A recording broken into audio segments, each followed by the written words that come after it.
What doesn't kill you makes you stronger. Sad to think of it that way, but it's in a way true because I do believe your ability to withstand physical pain is very similar to your heart's ability to withstand emotional pain. So if you have people who you really trust, who you know will be there for you, dapat alam na rin nila yung nangyayari sa buhay mo because sila din yung, they will be your rock. They will be the people you can lean on during very difficult times. Hi, this is Pia Cayetano. Welcome to my podcast, My Daily Race.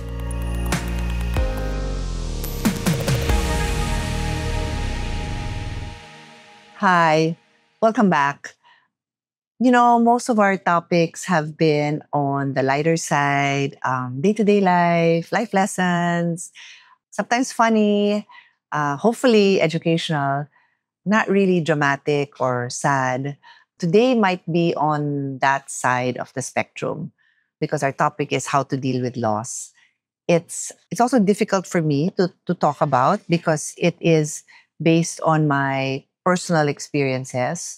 Everything I talk about are based on my personal experiences, and will I don't think I'll ever talk about something that's not personal to me unless I really have a guest who's going to educate me as well. But more often than not, it's life experiences I've had that I want to share with all of you. So, bakit ko pinili yung topic na to? My whole podcast is about my daily race, di ba? So that means yung buhay ko, yung life natin. And there's no life that's all rosy and happy and all blue skies and sunshine. That kind of life does not exist. So if you're thinking that there is such a life, that's probably an Instagram face life of somebody, a fake life of somebody, because life is not that way. So, yeah, I'm here today to talk about dealing with loss. As a young child, and even into my high school, college days, I did not really experience loss. I had grandparents na nabuhay sila ng matagal. Kaya yung unang namatay na lola ko, I was already working. So lumaki ako na buhay ang lola ko, lola, both sides of the family. I lost an aunt, which was already the most difficult, but I also was working already. So my first experience with this life-shattering loss was with my own child. And I think the impact of that is deep because, as they say, it's normal for a child to bury their parent, di ba? Dahil mamamatay at lahat naman tayo mamamatay eh. But it's not normal for a parent to bury their child. But that was the experience that I went through. I had two daughters, Max and Nadine, who I often talk about. They're now done with college, they're working, they're playing paddle with me. And then I had a third child. His name is Gabriel Rene. And he was born with a chromosomal disorder. It's called trisomy 13. I talk about him every now and then. Actually, I talk about him a lot because he's my inspiration in a lot of the work that I do. But this episode is about me dealing with losing him. So, Gabriel had trisomy 13, which is similar to Down syndrome, which is trisomy 21. For trisomy 21 or Down syndrome children, the chromosomes 21, they have 3 chromosomes instead of 2 because we have 46 chromosomes. A pair of each chromosome, 23. So 23 times 2, 46. But with trisomy babies, they have a third of that chromosome. So my son had trisomy 13.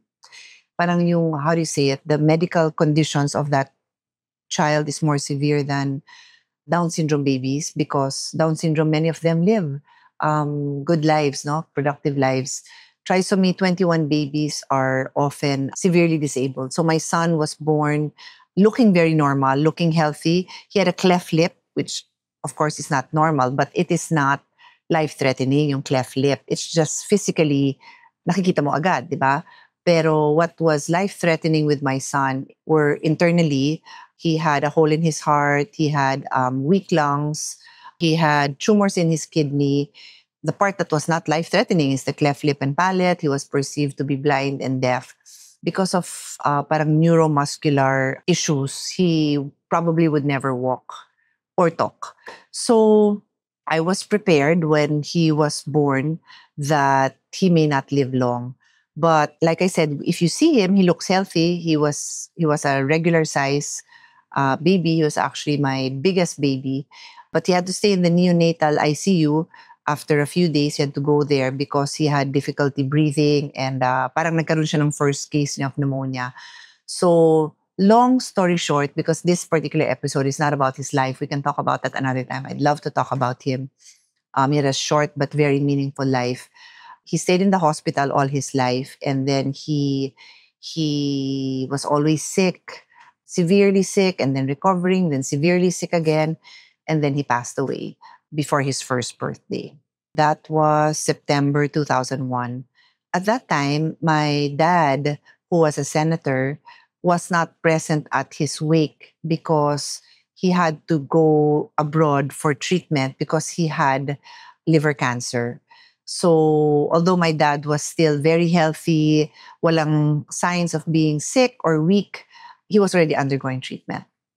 So the following year, syempre my son had just died. I got a call telling me that my dad suddenly got very sick kasi yung tinitreat sa kanya na liver cancer, yung gamot na iniinom niya, hindi na kayang i-control yung spread ng cancer cells kasi nag-mutate yung hepatitis virus, hepatitis B. Okay, that's another advocacy of mine, hepatitis B. It's different from hepatitis A, which is not life-threatening. Hepatitis B and C are life-threatening.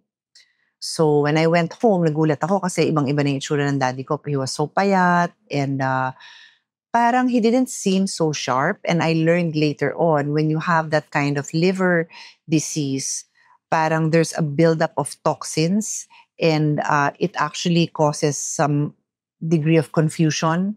Parang mabagal ka mag-isip, parang gano'n. So makikita ko na yun sa effect sa daddy ko, which is a big change because nga, he's very sharp, he's very smart. He was a lawyer, he's a senator. So anyway, we went to the States for treatment, and long story short, he had a liver transplant. My brother Lino gave him two-thirds of his liver.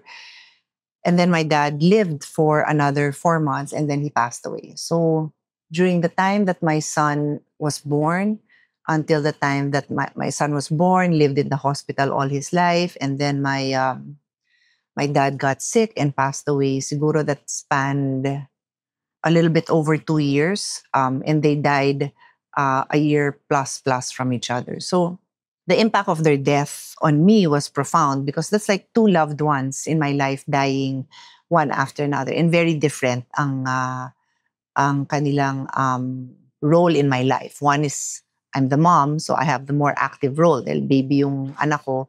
And then the other one is my father na although I was already an adult, I would say give and take ang relationship namin, but he was still my mentor, my inspiration, my father, and he was still guiding me through many aspects in my life, no? So it was a big loss for me. So that's just the background. Our topic is how do we cope? I'm not a psychologist, I'm not a psychiatrist, I have no medical background. This is just my personal experiences on how I dealt with the losses. A lot of this is also just how to deal with stress is very similar. In may kasabihan nga na, what doesn't kill you makes you stronger.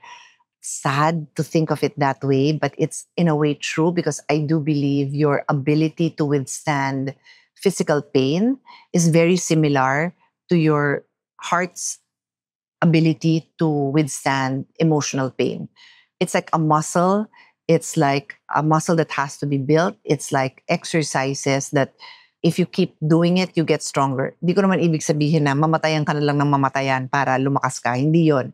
But to deal with the stress, to deal with things in life that are unexpected, to deal with the pain of these things in life that you're not ready for yet. Those things can make you stronger. I guess it's very different. Dealing with loss of somebody is that's unexpected and dealing with loss that's expected. I mentioned that in the case of my son, alam ko na very severe yung possible effects nung sakit niya, nung medical condition niya na trisomy 13. In the case of my dad, alam namin na cancer yon to the point na he needed a transplant, right? So in a way, pwedeng nating isipin na prepared ka. If you can prepare yourself for the loss, then the impact on you could be easier. But was it easy? No, it's not. So if I'll tell you na, at least be prepared, it'll be easier, you'll tell me I'm lying, because when you experience it yourself, it's still really painful. But what it does is it does condition your heart and your brain to know that something that will cause you severe unhappiness and something that does not give any kind of joy, no matter what we say, is going to happen. So I think in that sense, may preparedness ka. And what's also important is, your heart, as I've spoken to people who've also experienced painful losses, you're never prepared. Ang dami kong kilala na ang tagal na may sakit nung parent nila, loved one nila, you're never prepared. So when I say that you can prepare, maybe what is more relevant there is that when they're about to pass away or when they do pass away, meron ka nang nagawa na mga things that will lessen the burden on you when they pass away. So for example, this is not my own experience, but for example, may mamamatay kang loved one na marami kayong kamag-anak abroad, di ba? So the fact na alam nila na malubha na yung sakit niya and nape-prepare niyo yung pagbabalik, hindi na kayo matataranta, di ba? Pag namatay na, dagdag pa sa stress mo yung paano mag-prepare na aantayin pa si ganito, aantayin pa si ganito. So yung mga ganung bagay, nape-prepare, di ba? If there are financial issues, like pag ang nawala sa inyo is breadwinner, padre de pamilya, napapagplanuhan din yung effect nung pagkamatay ng taong yun. Again, doesn't make it easier, pero medyo naiisip mo na yung mga ibang issues na hindi ka naman gulat na gulat. Masakit pa rin. I can't say that may preparation kaming nagawa na, ay salamat, nagawa natin. Hindi rin, pero on hindsight, siguro mas stress palalo pag hindi nagawa yun. I struggle to think of specific pointers on how to cope with loss, because everybody has their own experiences and there are specific interventions that professionals can give. Hindi nga ako professional. So, hindi ko yan pwedeng ibigay sa inyo. Again, like I said, these are my personal ways of dealing with loss. So, I go back to what gives me comfort. What gives me comfort is to be around loved ones and people who understand the depth of my pain. And that would be my family and some close friends. So I remember when my dad passed away, and I always talk about being a runner. Running has really been a way of coping for me through minor and major stresses. So minor stress is may exam, tatakbo muna ako. Minor stress is, just things I'm thinking about in life, tatakbo ako. Major stress is of course, I lost my son. So tatakbo ako because, running gives you release endorphins when you run, and those are feel-good hormones. Kaya makes you feel good. So pag stress ka, you feel better. And I decided to run a marathon. And so shortly after Gabriel passed away, nag-training kami for a marathon. Anyway, the marathon was in July of the following year, so 2002. So in 2002, in July, we went there to join the marathon. I went for a run. Kasi yun nga yung comfort zone ko, di ba, na tumakbo, tsaka parang time alone ko yun, so tumakbo ko. Tapos pagbalik ko, yung dalawang best friend ko, si Winnie and si Jean, they were already in my house waiting for me. So that was a big comfort. So if you have people who you really trust, who you know will be there for you, dapat alam na rin nila yung nangyayari sa buhay mo, because sila din they will be your rock. They will be the people you can lean on during very difficult times. I like the fact that there were people, and again, family and close friends, who, if you feel like talking to them, they'll talk to you. If you don't feel like talking, they're okay. They won't talk to you. If you want to talk about missing your loved one, if you want to break down and cry, it's okay with them. And if you don't want to, it's also okay with them. So it's for me, one of my biggest coping mechanism is to be surrounded by these people. I also lost my dad and my son at the time that cell phone and text messaging was just becoming not a thing, but becoming a regular part of our lives. To read the messages of close friends and family, comforting messages to me was really helpful. It helped me cope because I don't have to talk to them. I don't have to have an exchange. Pero nafe-feel ko yung comfort na binibigay nila. Nafe-feel ko yung presence nila sa buhay ko. That was really a source of comfort to me to receive those kind of messages. So if you're old school and you want to write a letter or not a text message, then those things also really help. I guess we should clarify that this episode is for people who are undergoing or have lost a loved one, but also for people who just want to provide comfort, try to figure out what can they do to a loved one who has lost someone. So you could be the partner of somebody who lost their parent or loved one, or you could just be a friend and you want to say the right thing. You don't want to say the wrong thing. The presence of these people, whether physical presence or just knowing that they're there, that was a big factor. Faith in God also had a big effect on me because, that's something that gives us a lot of comfort knowing that they're in a better place, that you'll see them again. But that is faith-based, no? So I can't impose that on anyone, but that is what I cling to and also cling to for support, that my Lord, our God, will provide me the strength I need to bear this difficult burden. Manifest it in different ways by sending the right people, by putting me in a place that I can not really forget about it, but not just be so enveloped in misery. So one of the things na ginawa namin nung ex-husband ko, yung father ng son ko at father ng daughters ko, is we went on a road trip, which I felt was very healing kasi during the whole time na may sakit yung son ko, syempre, yung time ko din sa daughters ko nababawasan kasi nandun ako parati sa ospital. And for 4 months, we actually rented a condo beside the hospital kasi nga, kailangan malapit ako doon sa anak ko. So, hindi ko rin nakakasama yung daughters ko. So, that was also very healing na makasama ko yung daughters ko. Tapos, yun nga, nag-road trip kami on a different place. It's not that pinipilit mo to forget because when it's really that recent, you can't really forget no matter where you are. But it still gives your brain a break from all the grief because you can see different things, you can experience different things. And sometimes you can also associate that with stimuli. Like may iba siyang nakikita, may iba siyang naiisip. So years later, when you go back to that place, it's your choice if you're going to think of that place as a place that brought you sadness or a place of healing, di ba? So I'd like to think that in my case, naging positive yung mga experience ko na gano'n kasi I wanted to remember my loved ones in a positive light. Like painful yung loss nila, painful din yung pinagdaanan nila. One of my coping mechanisms is to also have a heart of gratitude, to choose to see the things that I can be grateful for despite the difficult situation. So of course, naging grateful ako na naging part kami, they became my family, di ba? Like, if my son was never born, then di ko naman makikita yung cute niyang mukha, di ko siya makakarga. So, I like to think of the positive. Kasi if I think of the negative, bakit siya namatay, bakit siya ang dami niyang sakit, it's just so depressing. So, that's another choice that you make. It's a hard choice, but like, you think of the positive. Now, when you feel really bad, sometimes it's so hard to think of the positive. Parang if somebody even told you that, baka masampal mo pa yung taong yun, di ba? So, mahirap if you're the person sharing, it's kind of hard to say to that person who's suffering na, think of the positive. It's so hard to think of the positive. In a way, it has to come naturally, or maybe they can watch this and hear it from somebody else kasi it's, I don't really recommend that you tell somebody to think of the positive when they're in so much pain.